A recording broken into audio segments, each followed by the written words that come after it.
chapter 15, this particular parable of the prodigal son. If I ask you how many of you have heard about it, probably most of you have heard about it, but it is a story that we heard about, a son running away from home. That's what we are familiar with. So it's a story that has a lot of spiritual truths in it, and I can preach at least 8 or 10 sermons on that. Amen. And you can probably find more truths in that you can preach on. So here I took 4 out of them, that series that I prepared before. My focus on this series is about a home.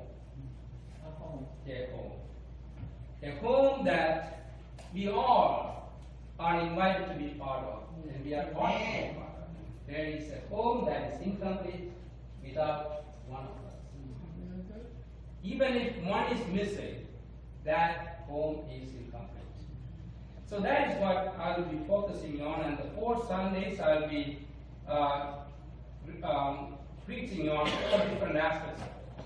And you can probably remember it as 4 R's. The letter R, one is going to be the rejection of the home. We all have a choice. You can either be with the Father in the home and enjoy the present, or you can reject the home and leave the home. But you can be in the home and also reject the home. Like the older son did.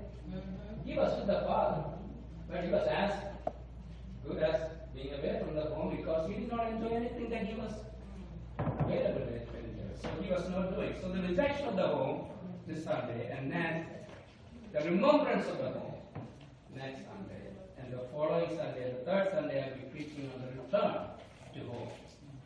And then the last Sunday, the reception at home.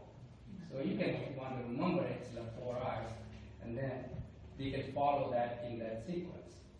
There are 3 elements in this story that I see usually when I read this story.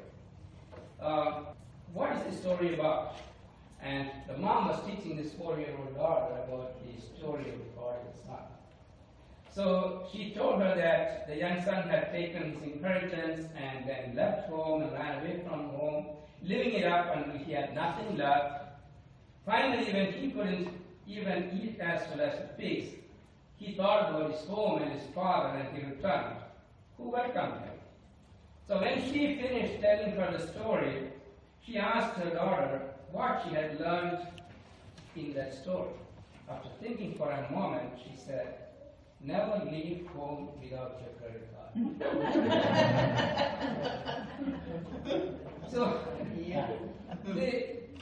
the story in here, but I want to preach about the home, where this whole family was set up. A sweet home where there is plenty of blessings to share. And then we see a kind father. Then the 2 sons, like I said, both being lost.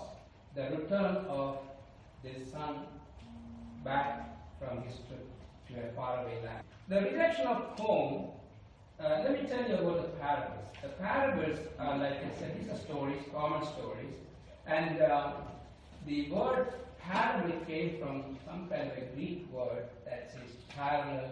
And parabole means a parallel board, or a laying down of a board parallel to each other, side by side. So it's something that you place side by side and then either study or compare.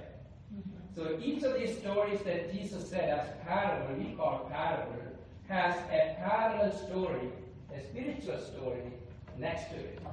And then we compare the ordinary story. And remember, each of these messages that I preach here, each of you get a different message. Some of you get the same message, but many times, based on our need and our condition of our life situation, God speaks to each of us differently. Amen. Even though you hear the same message, yes, the experience will be different. That's right. Because God is a personal God who deals with Yes. people on a personal level. He knows our condition, He knows our situation, He knows who we are. There is nothing hidden from Him. Right?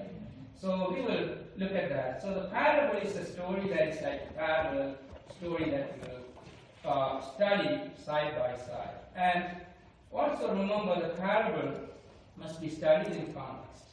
You cannot take a piece of a parable and use it wherever you want it, like the politicians do, right? You can't do that. Yeah. That's not for that, right? Right. So we have to use that in context. And you have to understand that every parable that Jesus said has to be conveyed and understood based on his life. Amen. Right? You have to make it understood about his life, and nothing should be contradictory with his life that we can take from a parable. And there are lessons in it, and we have to understand what God is talking to you or talking to me from that parable at that time of my life. So if I read the prodigal son parable today, one message will come to you based on what I'm going through now. Maybe 2 months from now when I read it, God will speak to me differently also. So we have to take that as a lesson, and also do not be confused with or mixed up with other stories, so we can make stories together.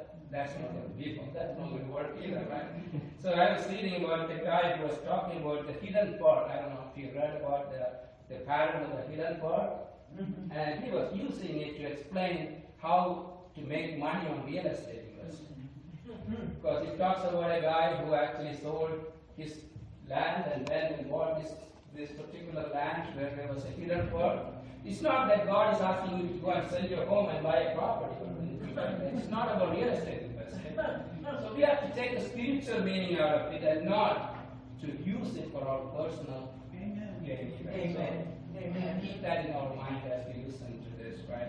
And also parable requires a response. Many times Jesus is expecting us to respond to it somehow or other. Either surrender our lives to Him, or leave some bad habits away, or things like that that God's Spirit will talk to us, we need to follow. And also, we cannot use parable as the basis of a doctrine.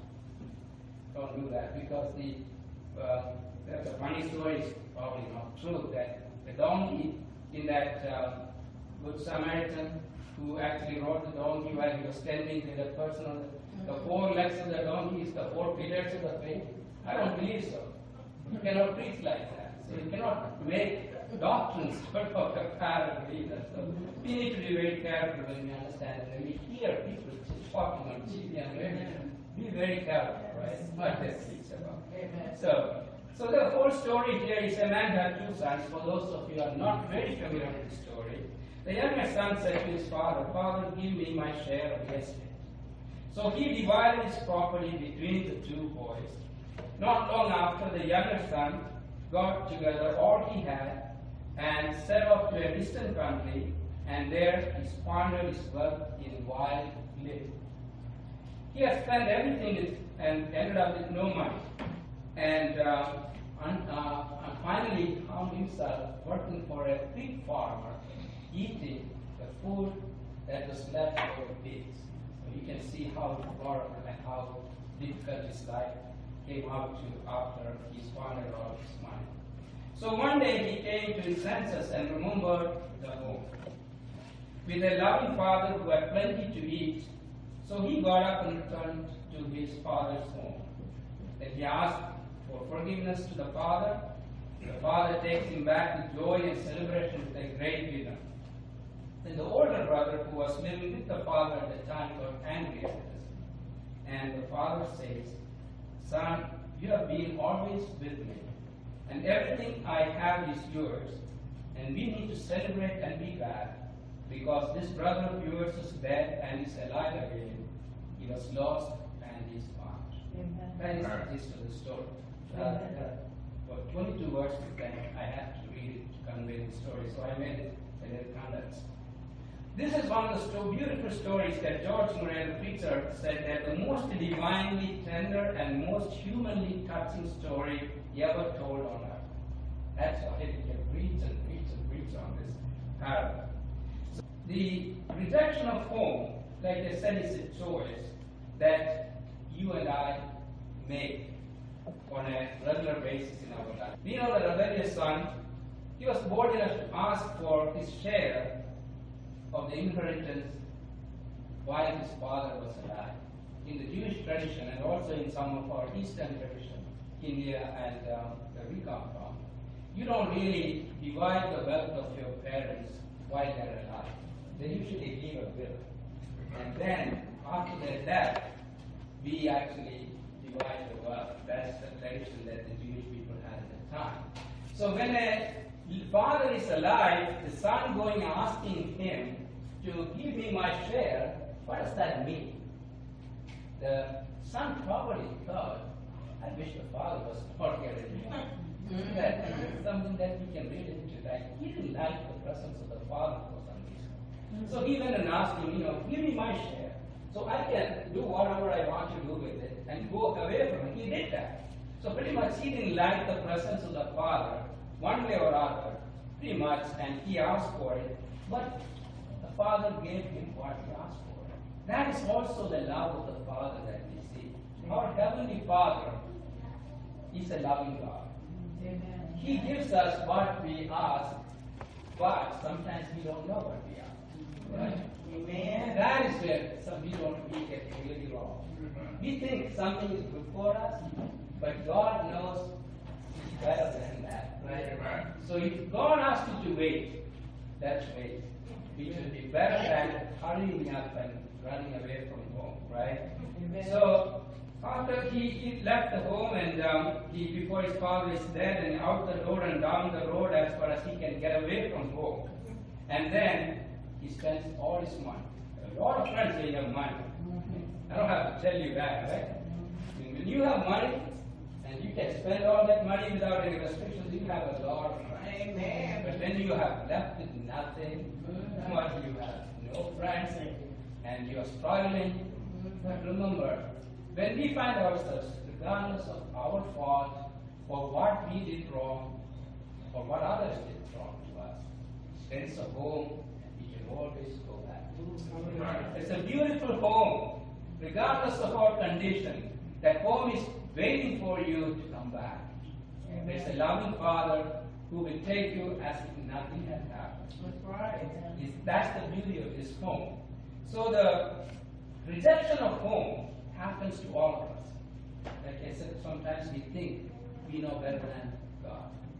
So we find our own way to do certain things and find ourselves so far away from home that all of a sudden we wake up and say, oh, I am struggling.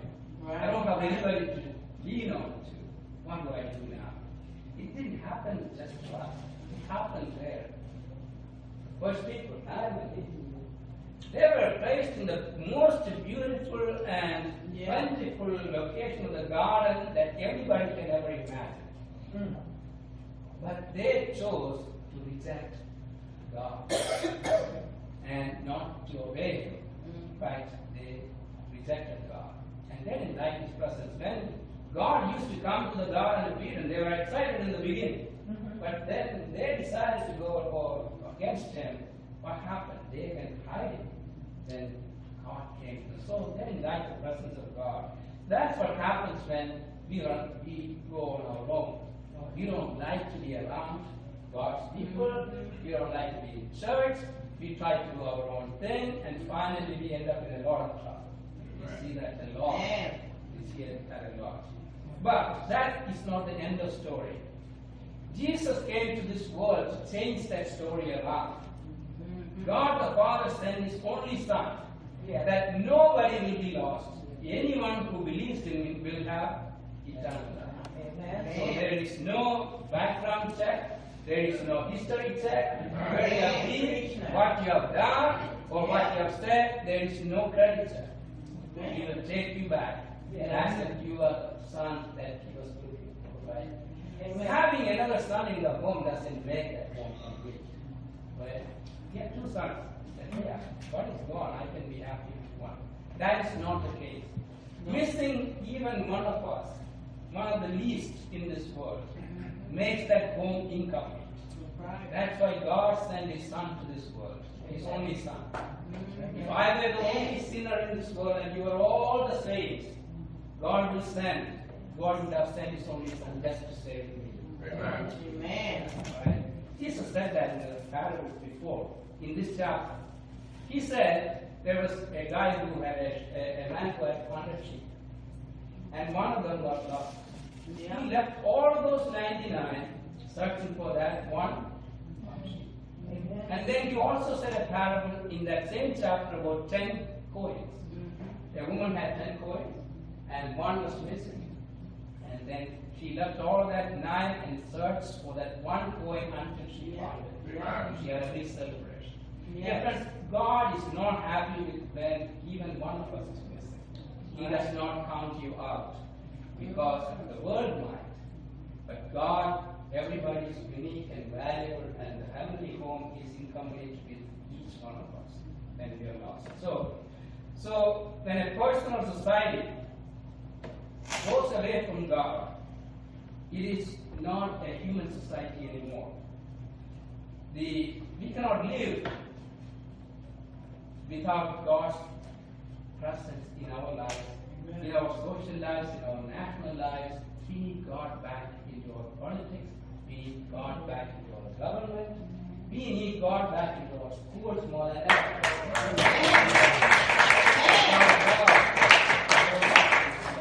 We see a lot of trouble because of that. So let us get back ourselves to the home where we will be welcomed as we are, without question, without shame. And also sometimes I think about that older son. He was also lost, even though he was in the home with the father. So we don't have to run away from home to be lost. We can be part of the best church, and we have a great worship service, and we attend Bible school and Sunday school and Bible studies on a regular basis, but we can still be lost in the midst of all of that things, right? So sometimes we want to hold on to what we have, and glad that we don't have to see the poor or the needy, because this brother thought, I'm so glad that the other one is gone, and he never thought that he was going to come back. Yeah. How many times have we done that? Yeah. I don't want to be part of it. I'm glad that I'm not him, or I'm not part of that problem. And so we are safe. We want to be safe and be comfortable. That is also a kind of loss. When we are Christians, God gives us the love that He's shown to us through His Son. To share that love to others. When somebody is lost or somebody is struggling, a brother or a sister or a child is struggling, as a community, it is our struggle. It is our pain. It is not something that we watch from outside. We share the pain. So the older son was in the house, but he was not sharing the joy that the father was. Okay? So that is, he was also lost. One was lost away from the home, the other one was lost in the home. Amen. So that is not getting to either situation. Okay? You don't find yourself to be lost in the home. And God is a good God. Regardless of where you are, in the home or away from the home. Like He said, all mine is yours. You have it yours. Let us celebrate the joy of having one of those sons coming back. So we celebrate that. God loves each and every one of us. A psychologist interviewed a mother of 13 children. And after several questions, he asked her, do you think all children deserve the full, impartial love and attention of their mother? She said, of course. But he asked her, which of your children do you love the most? Many of her moms probably might get that question. And she answered, the one who is sick until he or she gets well, and the one who is away until he or she gets home. That's love is. Our Heavenly Father loves even when you are far away and His heart is yearning for you to come back. God's family is incomplete with even one soul missing. The joy is not complete without one person. Jesus said a parable about the 99 sheep and the 10 coins that I said before. A grandmother, once I spoke to her, her grandchild died. She said, our life, our family is not the same anymore. Grandchild, after that child's death. And she said, it's like I had a good, nice necklace with a pearl necklace, and one pearl is missing. Would you wear that? You won't wear that with one pearl missing. That's what That's what she told me. You cannot have a fullness of joy in the heavenly home, even when one of our brother or sister is missing. So let us continue to work toward bringing all of them back to this home, a heavenly home our Father is preparing for us. Jesus did not come to save the saints. He came to save the sinners. Jesus said that in the Gospels in Matthew and Mark, I came to call not the righteous, but the sinners to repentance. We are all sinners. The Bible says, we all like a sheep gone astray and lost. And no one is righteous. All have turned away and become corrupt, and there is no one who does good. All have sinned and fallen short of the glory of God. Amen. So the root reality is that the most beautiful and innocent baby that is born is sinful. Sorry to say that. But God has a plan. The good news is that there is a loving Creator who can forgive our sins and redeem us. Amen. He will not leave us in our nature, in our sinful condition. Amen. We all need forgiveness.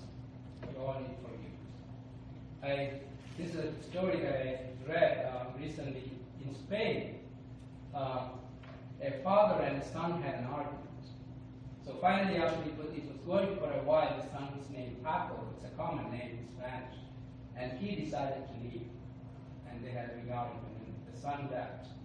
After some time after the son left, the father started getting bitter and broken, and he missed his son so much, he wanted his son back. So he started looking and searching for his son, and with no result. Finally, he decided to put an ad in the newspaper in the city of Madrid. And the newspaper ad read, Paco, all is forgiven.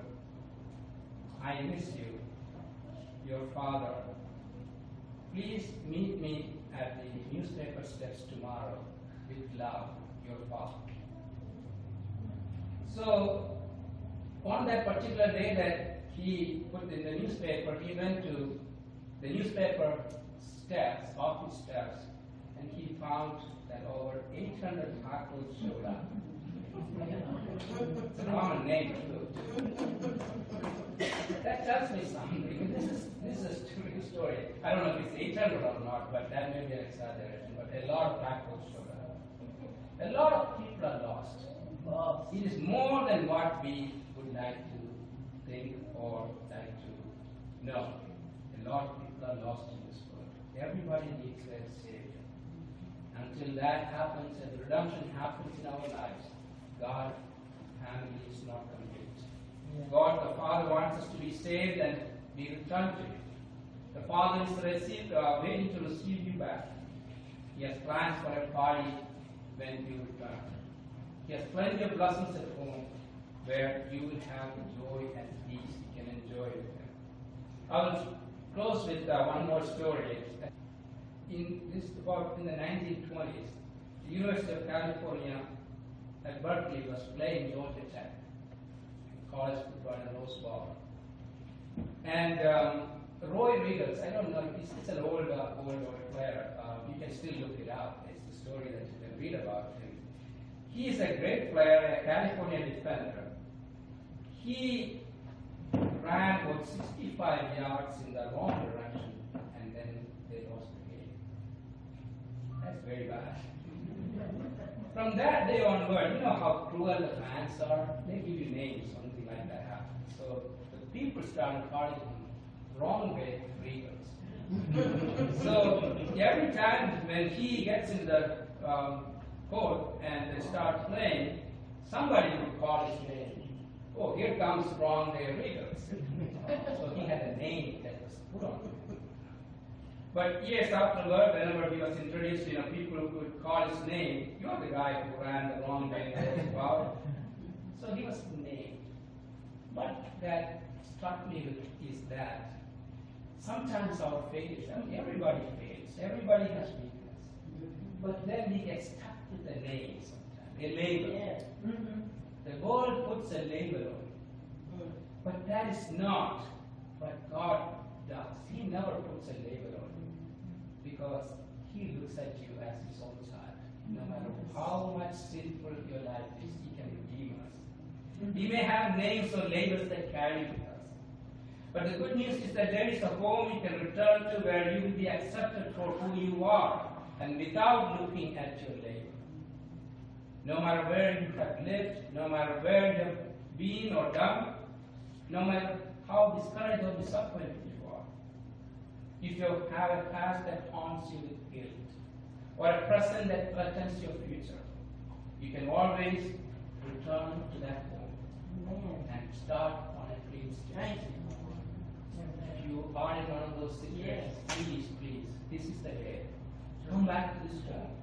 Come back to the love of the Father, so that we can celebrate together, because that whole family will be broken and incomplete without you. Please take this opportunity to come back to that home. God sent His Son to die that no one should perish. The Bible says that God desires all people to be saved, and God is patient, and He is wishing that none should perish, that all should repent and return. This is the day. And if we have somebody who has burdens that you have been burdened to pray for, let us pray for that person in our hearts, silently, that God will provide an opportunity to come to return that person back home. God's mercy is forever and ever. It goes from generation to generation. May the Holy Spirit bless us with these words and guide us and fill us our daily life with everlasting peace